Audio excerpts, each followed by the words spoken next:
Oke, terima kasih sudah 77 orang semua yang sudah bergabung, 76 orang dalam diskusi kita hari ini. Baik, saya mulai saja.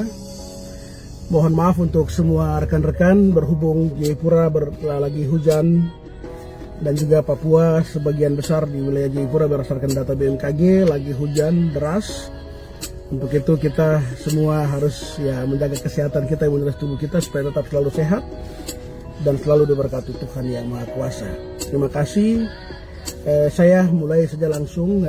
Yang pertama ingin saya sampaikan kepada semua teman-teman bahwa kegiatan rekrutmen relawan PON kita dalam waktu yang tidak terlalu lama lagi kita akan lakukan tahap yang kedua. Sebelum kita menuju ke sana, saya ingin sampaikan lagi dulu untuk teman-teman semua yang kemarin sudah sempat mendaftar sebagai volunteer ataupun liaison officer ataupun workforce kemarin pada saat kita rekrutmen tahap pertama itu. Kami kemarin rekrutmen di LPTQ, terus juga ada yang di Aula BPSDM dan lain-lain, dan juga yang di Hotel Horizon kemarin. Ingin saya sampaikan kepada semua kita bahwa database semua kawan-kawan sedang kami rapikan, database secara fisik dan juga non fisik yang sudah ada di dalam file kami sudah kami save. Untuk teman-teman semua, nanti kita dalam waktu dekat, kemungkinan besar bulan depan, kita akan publish kepada publik melalui website kami. Nanti kita akan sampaikan kepada teman-teman juga bahwa nanti pada saat itulah kita akan sampaikan kepada semua kawan-kawan bisa melihat nama di sana. Nanti kita juga ada pembagian klasifikasi siapa-siapa yang kemarin kan teman-teman waktu mendaftar sudah tentunya pasti sudah memilih semua bidang-bidang. Nanti kita klasifikasi lagi sesuai kebutuhan bidang di semua klaster. Jadi klaster 1 itu Kota Jayapura dan Kabupaten Jayapura, klaster 2 itu di Mimika, klaster 3 itu di Merauke.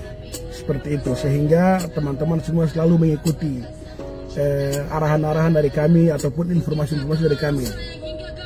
Seperti itu. Jadi harapan saya kawan-kawan semua yang sudah sempat mendaftar bisa siapkan diri semua. Nanti bulan depan baru kami dari PON melalui bidang STM akan menyampaikan kepada kawan-kawan semua tentang progresnya. Seperti itu. Jadi kawan-kawan yang sudah sempat mendaftar di kami, database-nya semua di Jayapura itu ada di kisaran 11.900 lebih. 11.900 lebih. Di Merauke sekitar 2.000-an. Nanti di Timika dalam waktu dekat kita akan lakukan rekrutmen lagi tahap pertama. Seperti itu. Yang dibutuhkan dalam setelah kita diskusi dengan semua teman-teman dari Jakarta, KONI Pusat, terus juga kami diskusi dengan teman-teman dari pimpinan PON di Papua, semua menyampaikan bahwa data real yang nanti kami butuhkan pada saat PON besok, khususnya yang nanti bekerja di volunteer relawan PON, liaison officer dan workforce itu pastinya 30.000 orang. 30.000 orang yang akan tersebar di 4 klaster ini. Kabupaten Jayapura, Kota Jayapura, Mimika dan juga di Merauke. Tersebar di 16 bidang nantinya, yang membantu semua aktivitas di bidang-bidang. Seperti itu. Sebelum kita lakukan orientasi lapangan, pastinya kita akan lakukan rekrutmen yang kedua lagi dulu. Kita akan lakukan rekrutmen yang kedua lagi supaya bisa mencapai angka 30.000 pas seperti itu. Sehingga bagi kawan-kawan yang belum sempat mendaftar, nanti karena situasi masih pandemi corona ini, nanti kita akan umumkan bagaimana proses mendaftarnya. Apakah seperti kemarin kita lakukan pendaftaran secara umum, begitu terbuka secara umum, ataukah kita akan melalui online. Sementara kami dari bidang SDM dan juga bidang IT di PON ada sementara siapkan aplikasi pendaftaran melalui sistem online seperti begitu. Nanti setelah semua jadi kita akan publish kepada teman-teman semua supaya bisa mengikuti semua melalui website kami nanti atau aplikasi yang sudah kami siapkan. supaya mencapai angka 30.000. Oke, setelah mencapai angka 30.000 orang, baru kita akan lakukan pelatihan-pelatihan. Pelatihan-pelatihan itu akan ada di Kabupaten Jayapura, Kota Jayapura, akan ada di Kabupaten Merauke, dan juga di kabupaten ataupun klaster Mimika. Seperti itu. Proses mekanisme pelatihannya, apakah dalam waktu yang bersamaan serentakkah, atau nanti kita bagi per tim turun di semua klaster untuk melakukan rekrutmen kah, sementara masih dalam tahap diskusi-diskusi intens bersama-sama dengan tim PON dan juga kawan-kawan di internal bidang STM. Seperti itu. Jadi bagi semua teman-teman yang belum sempat mendaftar di relawan PON, bisa bersabar dalam waktu yang tidak terlalu lama lagi. Harapan saya 2 minggu ini kita bisa lakukan pembukaan rekrutmen tahap kedua. Setelah itu kita bisa lakukan pelatihan-pelatihan dan orientasi-orientasi lapangan.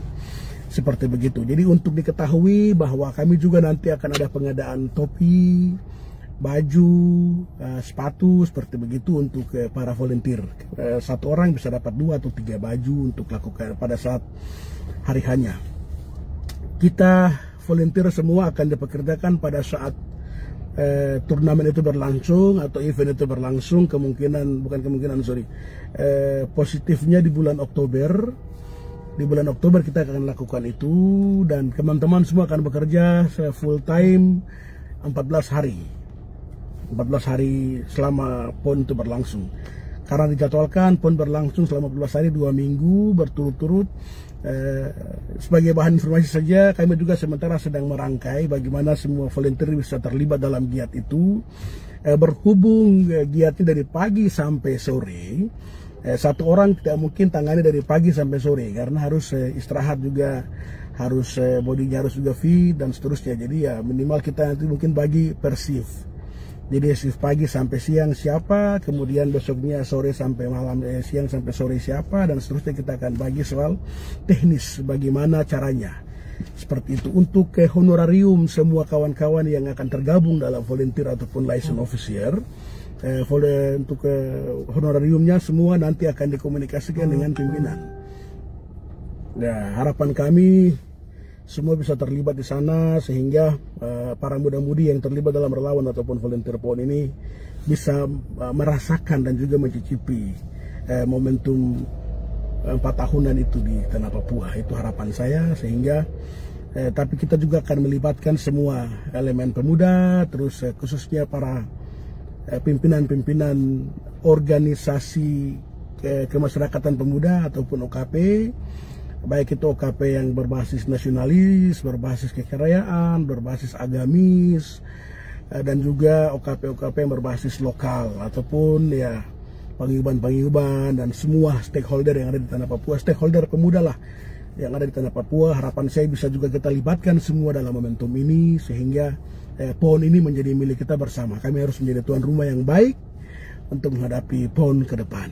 Jadi kira-kira itu gambaran dari saya sebelum kita mulai dalam proses rekrutmen tahap 2 dan juga pelatihan tahap pertama. Saya mendahului semua untuk saya menyampaikan informasi ini kepada semua kita untuk bisa mengikuti hal ini dengan baik. Saya minta maaf, seharusnya saya mengundang semua kawan-kawan di tempat tertentu, di gedung mana ataupun di pantai seperti biasa, tapi ini cuaca lagi tidak bersahabat, terus pandemi corona juga masih terus mencekam di tanah Papua dan lain-lain. Untuk menjaga social distancing dan seterusnya kita perlu melakukan komunikasi via ini, siapa tahu via media maya ataupun media sosial. Ini mungkin harapan saya minimal bisa menyentuh semua kaula muda ataupun pemuda-pemudi tanah Papua supaya bisa mengikuti ini dengan seksama.